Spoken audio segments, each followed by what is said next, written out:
పేదల గుండెలో నిలిచిన వైఎస్ రాజశేఖర రెడ్డి కర్నూలు జిల్లా ఆదోనిలో వైఎస్ రాజశేఖర రెడ్డి 76వ జయంతి కార్యక్రమం వైఎస్ఆర్సీపీ పార్టీ కార్యాలయంలో ఘనంగా వేడుకలు జరిగాయి. అలాగే బ్లడ్ డొనేషన్ తో పాటు ఏరియా హాస్పిటల్లో, మహిళా హాస్పిటల్లో బ్రెడ్లు, పండ్లు పంచడం జరిగింది. అదేవిధంగా వైఎస్ఆర్సీపీ పార్టీ కార్యాలయం నుంచి ర్యాలీగా వెళ్లి రాజశేఖర రెడ్డి విగ్రహానికి పూలమాలలు వేసి నివాళులు అర్పించడం జరిగింది.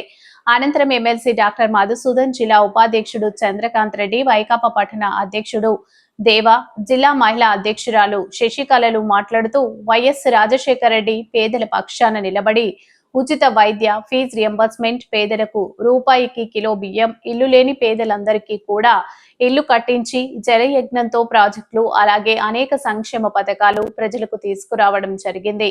ఆయన కుమారుడైనటువంటి వైఎస్ జగన్మోహన్ రెడ్డి తండ్రి బాటలోనే నడుస్తూ 10 అడుగుల ముందుకు వేస్తూ నవరత్నాలు అనే సంక్షేమ పథకాలు ప్రతి పేదలకు అందే విధంగా దళారీ వ్యవస్థ లేకుండా నేరుగా ప్రజలకు అందించిన ఘనుడు వైఎస్ రాజశేఖర రెడ్డి కుమారుడు వైఎస్ జగన్మోహన్ రెడ్డి అని అన్నారు.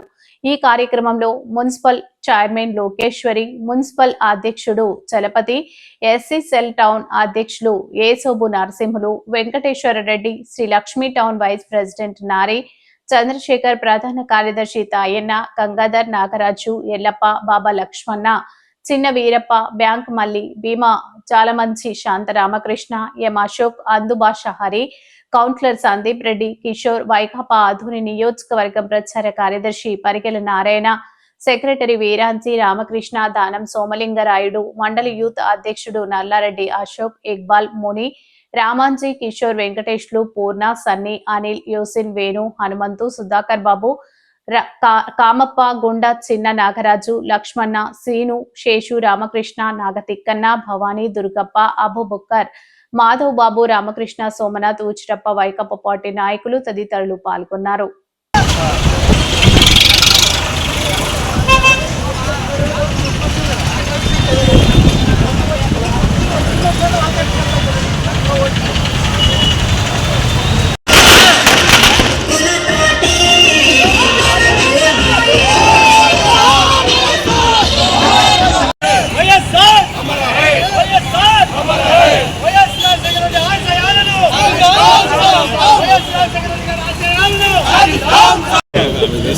వైఎస్ఆర్సీపీ మహిళా అధ్యక్షురాలు శశికళ గారు మాట్లాడాల్సిందిగా కోరుతాను. కాబట్టి మనమందరం కూడా రాబోయే రోజుల్లో ఎప్పుడు ఎలక్షన్ జరిగినా ప్రజలు ఎప్పుడైతే బాగుండాలా, అన్ని వర్గాలు బాగుండాలా, రాష్ట్రం బాగుండాలా, దేశం బాగుండాలంటే మనమంతా ఒకటే ఆలోచన చేయాలా. ఎవరైతే మంచి వ్యక్తి ఉంటాడో, ఎవరైతే మంచి పరిపాలన చేస్తారనే వ్యక్తులు చూసి మనం ఓటు వేసి వాళ్ళని సీఎంగా చేసుకునేది తప్పితే ఈరోజు ముగ్గురు కలిసిన తర్వాత, కూటమి ప్రభుత్వం ముగ్గురు కలిసిన తర్వాత మళ్ళీ వారు చేసిన వాగ్దానాలు మోసపోయిన తర్వాత ప్రజలు ఈరోజు గమనిస్తున్నారు. మేము తప్పు పని చేసినాం. రాజశేఖర గారి యొక్క ప్రభుత్వాన్ని, అలాగే ఇప్పుడు కూటమి యొక్క ప్రభుత్వాన్ని వాళ్ళ తేడా ఇప్పుడు కనబడుతుంది. రాజశేఖర గారు చనిపోయి ఉన్నప్పుడు కనపడలే, రాజశేఖర చనిపోయినప్పుడు కనపడలే. కానీ ఇప్పుడు ఎప్పుడైతే కూటమి ప్రభుత్వం వాగ్దానాలు చేసిందో ఆ వాగ్దానాలు, అలాగే వైఎస్ రాజశేఖర గారు చెప్పిన వాగ్దానాలు, వాళ్ళన్నింటినీ చూసుకుంటే వాళ్ళు చేసిన రాజశేఖర గారి యొక్క వాగ్దానాలు ఏమి, ఈరోజు కూటమి ప్రభుత్వం చేసిన వాగ్దానాలు ఏం, ప్రజలకు ఏమి ఇచ్చారని ఒకసారి ప్రజలంతా ఆలోచన చేస్తున్నారు. కాబట్టి రాబో రోజుల్లో కూడా మన వైఎస్ఆర్ పార్టీ కుటుంబ సభ్యులంతా ప్రజలు లేకపోతూ మన వైఎస్ఆర్ జగన్మోహన్ గారిని సీఎంగా చేసుకుని మళ్ళా మంచి రామరాజ్యం రావాలంటే మనమంతా వైఎస్ఆర్ కుటుంబంలో ఉండి మన వైఎస్ జగన్మోహన్ గారిని సీఎంగా చేసుకోవాలా. ఎందుకంటే ఈరోజు రాజశేఖర గారు లేని లోటు మనకు చాలా ఉంది. అదే రాజశేఖర గారు బతికుంటే మళ్ళీ రాష్ట్రాలు 2 అయ్యేవి కావు.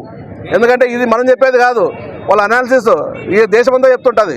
కాబట్టి దీన్ని దృష్టిలో పెట్టుకొని మనం ముందు కూడా వైఎస్ఆర్ కుటుంబం ప్రతి ఒక్క కార్యక్రమానికి ప్రజల్లో తీసుకుపోయి ఈ కూటమి ప్రభుత్వం యొక్క దౌర్జన్యాలని, వీళ్ళ యొక్క రెడ్ బుక్ రాజ్యాంగాన్ని అణిచికొట్టాలంటే, వాళ్ళని పారదోలాలంటే మళ్ళీ ప్రతి ఒక్క కార్యకర్త ఈరోజు ముందుండి మన వైఎస్ఆర్ కుటుంబంతో పాటు ప్రజల్లోకి తీసుకోవాలని చెప్పి నేను కోరుకుంటూ ఈ అవకాశం పెద్దలందరికీ నేను ధన్యవాదాలు తెలుపుకుంటాను.